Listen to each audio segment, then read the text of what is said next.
Ny toedraram-pirenena kosa indray dia naneho hevitra ny filohan'ny antoko Tamami nandritra ny faneho-kevitra izay nataony ary dia tsy aomby ary tsy hisy intsony ny fifanarahana eo amin'ireo solombavambahoaka sy ny fiadidinan'ny repoblika.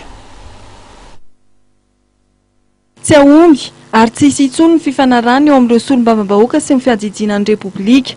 Izay nambaran'ny filohan'ny antoko Tamami raha nilazany hevitra momba ny toedraram-pirenena indrindra fametrahana ny dina fandraisana andraikitra na pacte de responsabilité.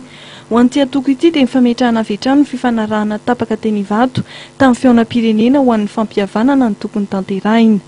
Ina ny anterana amin'izany pacte zany? Ny pacte ny aza adino fa rehefa miroso amin'izany pacte zany tsika dia miroso makany amin'le hoe extra constitutionnel ka raha samy hiditra anatin'ny extra constitutionnel ihany satria nao fa nationaux ny fifandroritam-pahefana eo anivony zany hoe mpanatanteraka sy ny mpanao lalàna dia efa nationaux ihany koa le hoe tsy afaka miara-miasa ianao amin'izany fananganana zany.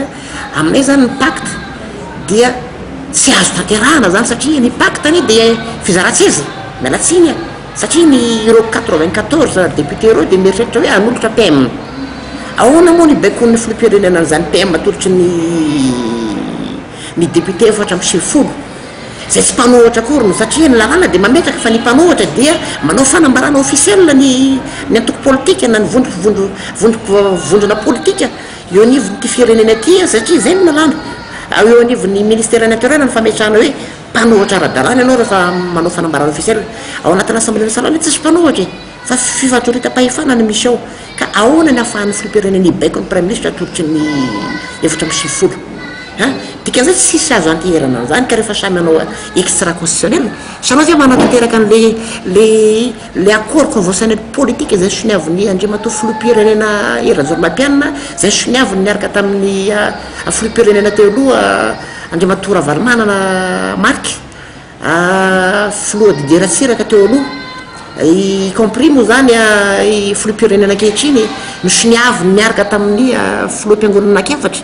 Teo ny tsika dia efa extra constitutionnel nanina tsiny ny antamina dia namea ordonnance nandravana assemblée nationale.